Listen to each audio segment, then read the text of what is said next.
Israel के ultimatum के बाद यूएन का फैसला। यूएन ने गाजा से ऑफिस शिफ्ट किया, ऑपरेशन सेंटर दक्षिणी गाजा शिफ्ट किया। इजराइल ने उत्तरी गाजा खाली करने को कहा था और उसके बाद यूएन ने यह ऑफिस शिफ्ट करने का फैसला लिया है। तो इजराइल का अल्टीमेटम और उसका अब असर भी दिखने लगा है। ऑपरेशन सेंटर को शिफ्ट किया गया है। इजराइल ने उत्तरी गाजा खाली करने को कहा था, जिसके बाद यूएन की तरफ से यह निर्णय लिया गया है।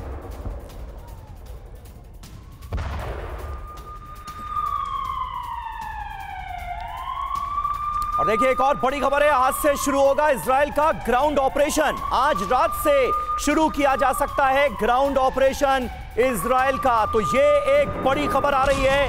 अब तक फिलिस्तीन में की जा रही है एयर स्ट्राइक, जिसका अंजाम आपके सामने है। किस तरह की एयर स्ट्राइक की जा रही है और अब ग्राउंड ऑपरेशन की बड़े पैमाने पर तैयारी है। माना यह जा रहा है कि आज रात से ग्राउंड ऑपरेशन शुरू हो जाएगा इजराइल का।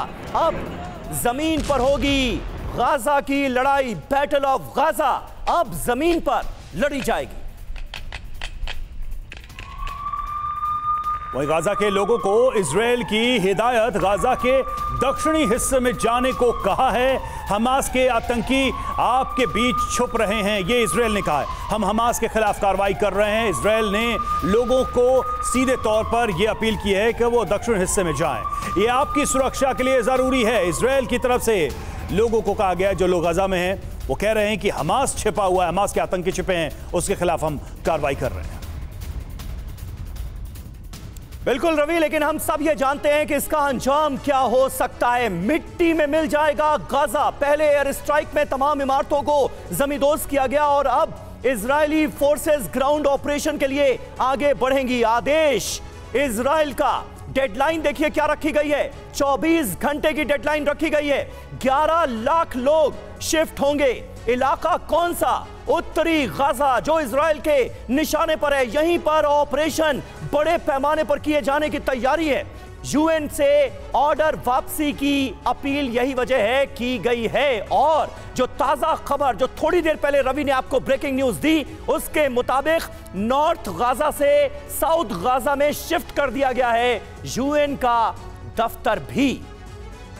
और देखिए, हमारे संवाददाता मनीष झा इस वक्त पहुंच चुके हैं यरूशलेम। सीधे उनका हम रुख करेंगे और ताजा अपडेट लेंगे। लेकिन स्टूडियो में हमारे साथ तमाम खास मेहमान भी मौजूद हैं, जो लगातार इन जंगी तस्वीरों को हमारे साथ देख रहे थे। मेजर जनरल ब्रिजेश कुमार हमारे साथ मौजूद हैं, ब्रिगेडियर संदीप थापर हमारे साथ मौजूद हैं, एयर मार्शल राजेश कुमार साहब हमारे साथ मौजूद हैं और नौसेना अधिकारी डॉक्टर पीके घोष रक्षा विश्लेषक के तौर पर हमारे साथ जुड़ चुके हैं। और हमारे दो जाबाज संवाददाता जेरूशलेम से मनीष झा और वॉर जोन से सुमित चौधरी गाजा बॉर्डर के इलाकों से इस वक्त हमारे साथ जुड़ चुके हैं।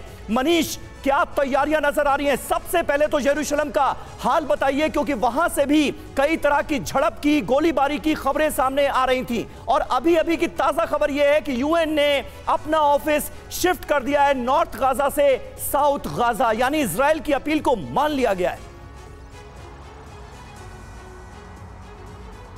समीर, बिल्कुल। देखिए, आज शुक्रवार है, वो शुक्रवार जिसको लेकर ना केवल इजराइल या आसपास के मुस्लिम देश, बल्कि मैं अगर ये कहूँ कि पूरी दुनिया सशंकित है तो वो गलत नहीं होगा, क्योंकि आज जेरूशलेम में जो होगा उसका प्रभाव पूरी दुनिया पर पड़ने वाला है। जेरूशलेम वो जगह है जिसके लिए सदियों से यहूदी और इस्लाम के बीच में लड़ाई होती रही है। जेरूशलेम वो जगह है जिसके लिए इजराइल और आसपास के मुस्लिम देशों ने कई युद्ध लड़े हैं। तो फिर जेरूशलेम में क्या होगा? जब ये सवाल मैं खुद अपने आप से करता हूं तो फिर लगता है कि होइए वही जो राम रचिरा का, क्योंकि आज कुछ ऐसा होने वाला है। देखिए, इजरायली सिक्योरिटी फोर्सेस को लगता है कि अल अक्सा मॉस्क में आज नमाज के लिए हजारों लोग जब जुटेंगे तो उस समय हिंसक प्रदर्शन होंगे, उस समय हिंसक संघर्ष हो सकते हैं। और उसकी एक बानगी में खुद कल शाम में देख कर आया।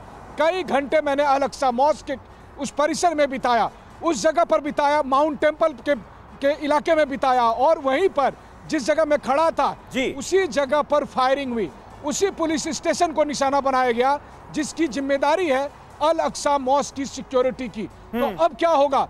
अगले कुछ घंटे बहुत क्रूशियल होने वाले हैं, क्योंकि इन्हीं कुछ घंटों से यह तय होगा कि इजराइल और हमास की लड़ाई कितनी लंबी चलेगी और उसमें कौन कौन से देश शामिल होंगे। बिल्कुल बिल्कुल मनीष।